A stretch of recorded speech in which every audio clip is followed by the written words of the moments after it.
Lectura del Santo Evangelio según San Mateo. En aquel tiempo, cuando Jesús llegó a la región de Cesarea de Filipo, hizo esta pregunta a sus discípulos: ¿Quién dice la gente que es el Hijo del Hombre? Ellos le respondieron: unos dicen que eres Juan el Bautista, otros que Elías, otros que Jeremías o alguno de los profetas. Luego les preguntó: ¿y ustedes quién dicen que soy yo? Simón Pedro tomó la palabra y le dijo: tú eres el Mesías, el Hijo de Dios vivo. Jesús le dijo entonces: dichoso tú, Simón, hijo de Juan, porque esto no te lo ha revelado ningún hombre sino mi Padre que está en los cielos. Y yo te digo a ti que tú eres Pedro, y sobre esta piedra edificaré mi iglesia. Los poderes del infierno no prevalecerán sobre ella. Yo te daré las llaves del reino de los cielos. Todo lo que ates en la tierra quedará atado en el cielo, y todo lo que desates en la tierra quedará desatado en el cielo. Y les ordenó a sus discípulos que no dijeran a nadie que él era el Mesías.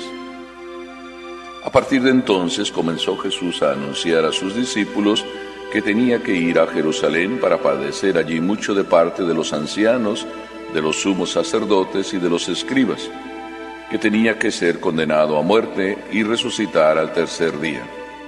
Pedro se lo llevó aparte y trató de disuadirlo diciéndole: no lo permita Dios, Señor, eso no te puede suceder a ti. Pero Jesús se volvió a Pedro y le dijo: apártate de mí, Satanás, y no intentes hacerme tropezar en mi camino, porque tu modo de pensar no es el de Dios, sino el de los hombres. Palabra del Señor.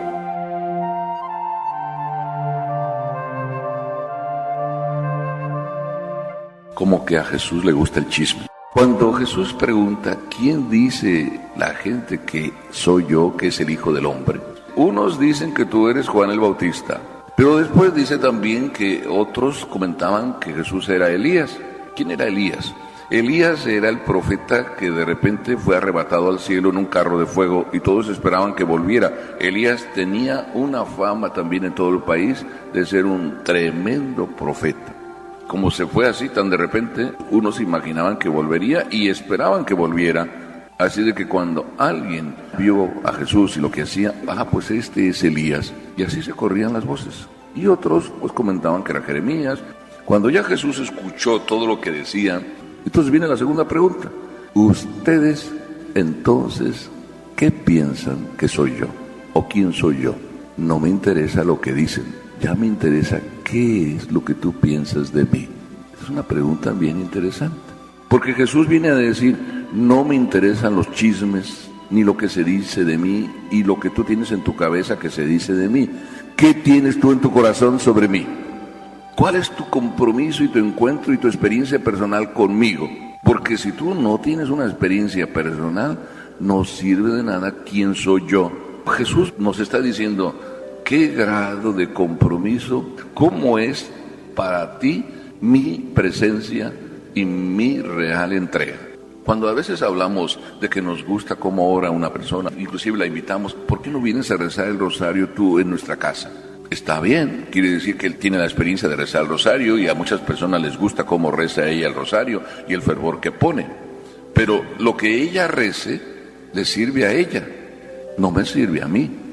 Yo puedo como estar tranquilita de que otros recen por mí, pero a mí me va a servir mi experiencia real, directa, personal con Dios. Cuando esto dice Jesús, esto es lo que quiere que sus discípulos vivan. Cada uno tenemos que hacer la experiencia personal. Y cuando esta pregunta la lanza Pedro, el más lanzado y primero, dice: tú eres el Hijo de Dios, tú eres el Mesías. Y aquí viene la segunda respuesta de Jesús a esta pregunta. Tú has dicho eso, Pedro, pero eres súper feliz, no porque lo dijiste, eres feliz porque mi Padre te lo reveló. Ya estamos en una segunda idea que Jesús nos está transmitiendo. La experiencia de Él es un don, no es mi esfuerzo personal. No es que los más listos van a tener la experiencia de Dios más lista y los más tontos vamos a tener la experiencia más tonta. Es siempre un don y los listos y los tontos tenemos nuestra propia experiencia y eso es lo que nos va a salvar. El don que Dios quiere darnos y que nosotros con el corazón abierto lo recibimos. ¿Qué es lo que hizo de Tomás que fuera verdaderamente dichoso? El de haberse ido de paseo y no estar cuando Jesús llegó.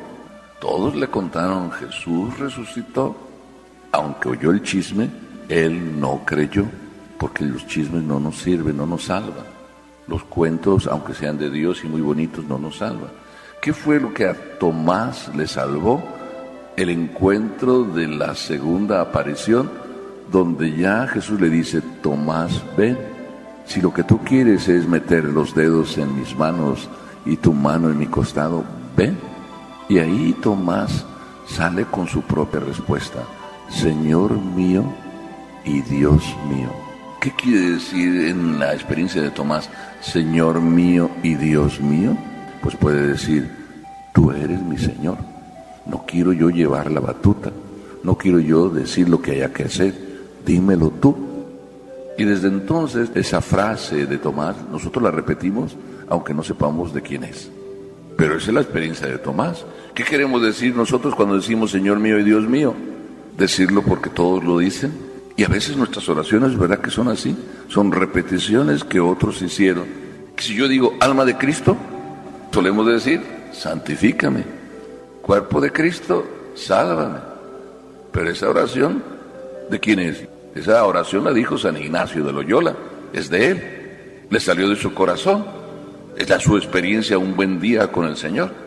Y así pues sabemos otras oraciones que vamos diciendo, pero si esas otras oraciones que vamos sabiendo y diciendo no son una experiencia personal, estamos repitiendo. Pero si yo digo, Dios te salve María, llena eres de gracia, en el tono ya que yo digo, ya va algo de mi experiencia. El Señor es contigo, bendita así tú entre las mujeres, y bendito el fruto de tu vientre, Jesús. Y cuando yo digo Santa María, Madre de Dios, ruega por nosotros. ¿Por qué? Porque es Madre de Dios. Entonces, ¿cuánto puedo yo sacar de ella como Madre? Y le digo, ruega por nosotros, pecadores, ahora sí, y en la hora de nuestra muerte. No te olvides, eso lo voy diciendo en mi interior, mientras voy diciendo, porque está mi experiencia personal. Entonces, cuando hago mi experiencia personal del Señor, ¿verdad que sí me llena? Y yo salgo, pues si estuve 5 minutos y vaya lo lleno que estoy. Y a veces estoy 1 hora y vaya lo vacío que salí. Entonces es importante la segunda pregunta, ¿qué piensas tú? Vamos a decir, ¿tú eres el Mesías? Es decir, nuestra experiencia no puede ser la de Pedro. A veces también la oración no la hacemos tan personal porque le tenemos miedo. Ya hemos hecho la experiencia alguna vez y salimos bien comprometidos. Pues cuando Pedro dijo, tú eres el Mesías, y además le dijo Jesús, esto no te lo ha revelado la carne, es decir, tu propia inteligencia, tu propio corazón, tus propias cualidades, esto te lo ha revelado mi Padre y ahora te va la carga.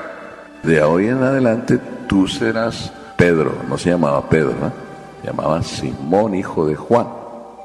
Pero el Pedro lo adquirió ahí como título porque esa era su misión después del encuentro personal con Dios, y que era también papá Dios que lo estaba eligiendo desde arriba y diciéndole a su hijo, este va a ser el vicario, el que va a suplirte, el que va a ser la piedra sobre que la iglesia será edificada.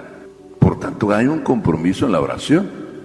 Y después de comprometerse, además Jesús le dice a Pedro, al casi inmediato momento, le dice, pero esto va a ser con cruz, porque el camino del Señor es con cruz.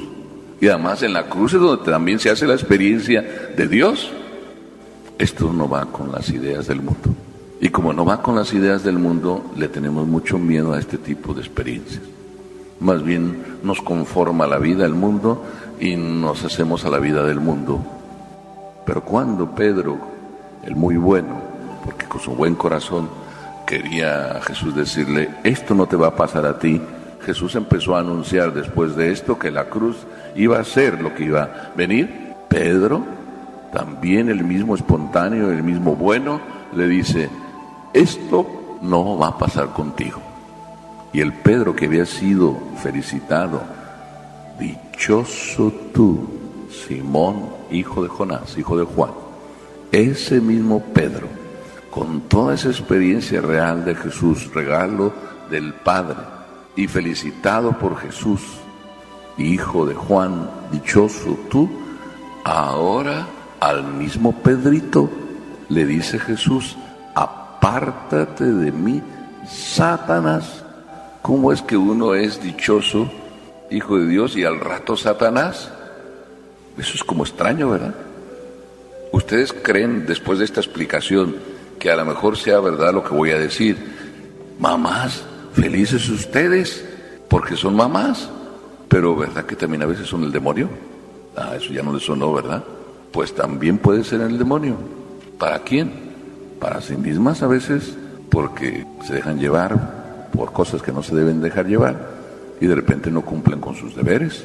Demonio también a veces para sus hijos, porque a veces a sus hijos no les van enseñando lo que les deben enseñar y se descuidan. Yo no digo que lo hagan a propósito, pero verdad que después si ustedes mismas se arrepienten de cosas cuando se dan cuenta que no las debieron hacer, y cuando no las debieron hacer esas cosas, ¿por qué no las debieron hacer? Porque son malas. ¿Quién es el autor del mal? ¿Ustedes o el demonio que dejaron que se les metiera? También los esposos les pasa eso, no digan que ahora nada más me voy a meter con ustedes. El esposo también a veces hace de demonio, y yo también a veces puedo hacer de demonio. Entonces por eso Jesús de repente a quien felicitó, dichoso tú, de repente le dice, apártate de mí, Satanás. Con lo cual quiere Jesús decirnos que siempre nos debemos dejar llevar por Dios. Como Pedro se dejó llevar y hizo la experiencia de Jesús como Dios, tú eres el Hijo de Dios, tú eres el Mesías, debemos siempre dejarnos llevar por Dios, y ahí, en la oración, es donde encontramos a Dios. Y cuando no oramos es cuando el demonio puede estarnos aconsejando y dejarnos nosotros aconsejar por él. Ya tenemos entonces la solución para el encuentro personal, la simple oración que cada uno tiene que hacer. Entonces ya les voy a dejar una tarea. Ustedes no tienen que orar como yo oro, ustedes tienen que orar como ustedes tienen que orar.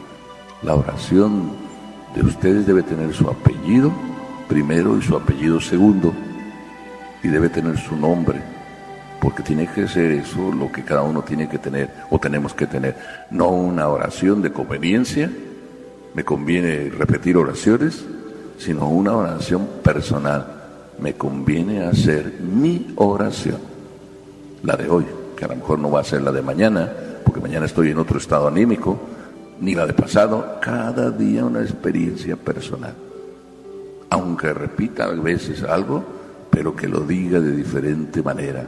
Si hoy yo voy a decir, cuando la hostia sea elevada, Señor mío y Dios mío, a lo mejor hoy va a ser, Señor mío, ay, qué mal me levanté hoy, échame sí de verdad una mano, hoy te necesito más que ayer. El Señor mío y Dios mío tiene otro trasfondo. Mi oración y mi encuentro con Dios hoy es diferente. Por eso es importante cada día un encuentro muy personal de cada día con Dios. Amén.